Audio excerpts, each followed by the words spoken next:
Good evening everyone. Today in this video we will fight against the Atmos character of our world around us, and we will consider the saying of one of the most famous Polish noblemen and magnate. He was living and acting in the second half of 16th century, and he is considered as one of the most important Polish patronites of Renaissance artists. This is the only one, Jan Zamoyski. Of course, he was one of the greatest figure of Polish Golden Age, Polish Commonwealth Golden Age, I should say, just to be precise. Of course, and he was a controversial figure, and controversies around him remains even till today. This is the case that applies to every famous and great persons. Mr. Jan Zamoyski is also an author of such a quotation that can be translated into English language, that republics will be as good as the education of their youth. And in Polish language, word republic, actually Rzeczpospolita, can be regarded, the meaning as republic, but also can be regarded as a community and common thing, in sense of community, state, and common thing, common good. Okay, so after this introduction, let's come back to this famous quotation of Mr. Jan Zamoyski. So I will repeat: republics will be as good as the education of their youth. This is more than true. Nowadays, after several decades of incredible prosperity that started in the half of 1960s in the Western countries, when many people started pursuing materialistic goods, chasing after them, working a lot, later earning something, and enjoying, having fun, using this wealth to have some more pleasures, leisure. They neglected their kids. They reproduced also lower number of kids than the previous generations. So the kids got actually spoiled by the prosperity, and they didn't get proper education from their parents and from the schools. And this niche, because we know that world doesn't like any void, this niche was filled by the people who were not so popular. Not so many people wanted to listen to them.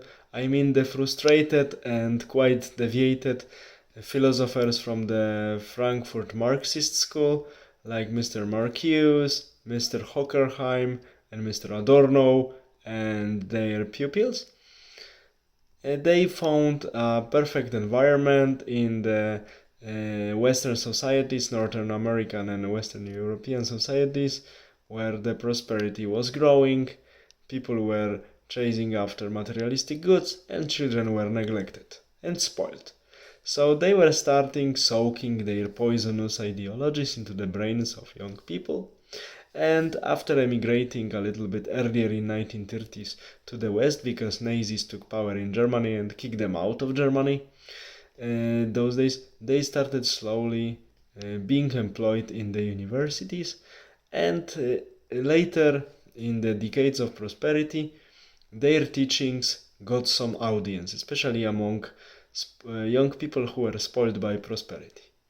And the socialistic ideas, if one is not experienced by life, if one doesn't know history, many people neglect history, that's why they repeat the mistakes of history.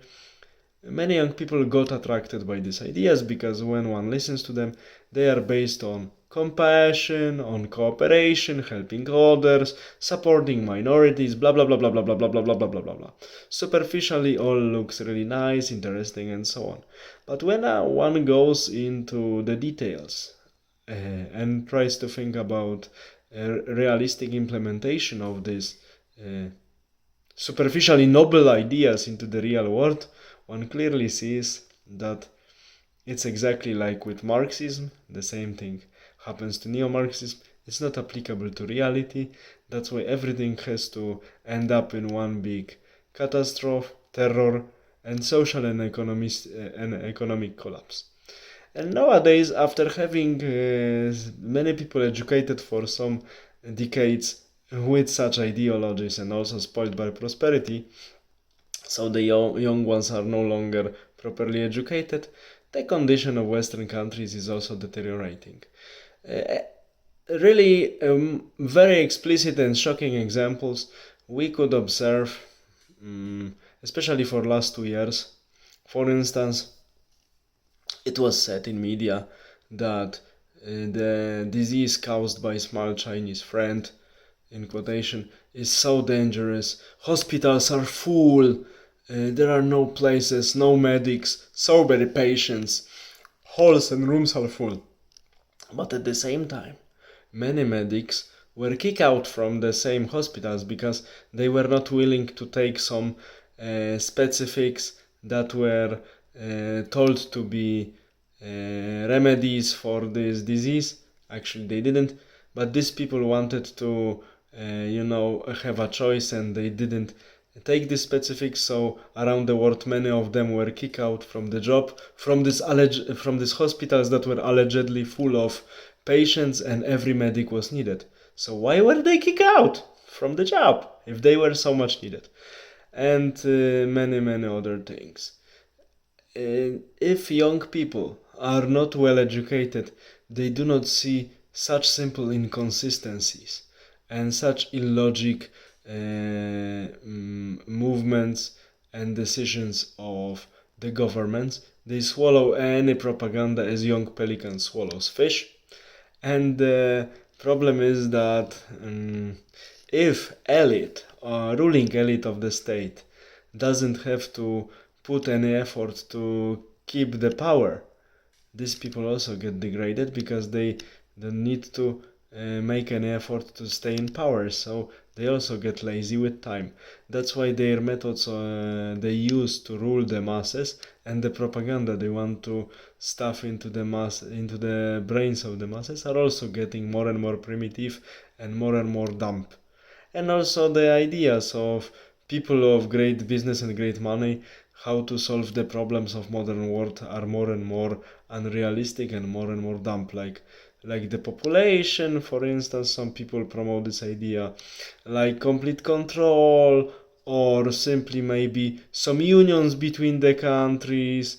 It will result in another balkanization. Let the only former Yugoslavia case be the scary example for us, and many stupid ideas like this that prove that with the progressing dampness of the masses, the dampness of the political elites, I would say only political business elites, because no longer political and cultural elites is progressing. Because why I'm saying political business elites only, not political cultural elites anymore?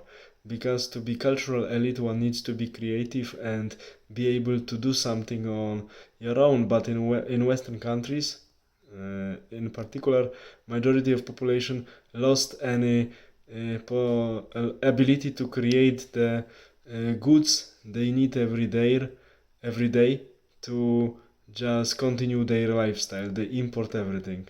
In the in the previous in some of my previous movies, I was actually dealing with this topic. I think I will recurrently come back to it in my next movies, because this is one of the most, I would say, valid points of the crisis of modern Western countries. That's why if we want to repair our world and live in a better future and avoid complete collapse, we need to educate our young ones better. But first we need to produce more of them, because nowadays situation is so bad. I can also tell you, encourage you to come back to one of my movies that deals with some of my advices about the proper education of young people. You can easily find it on my channel. Take care, have a nice day, bye.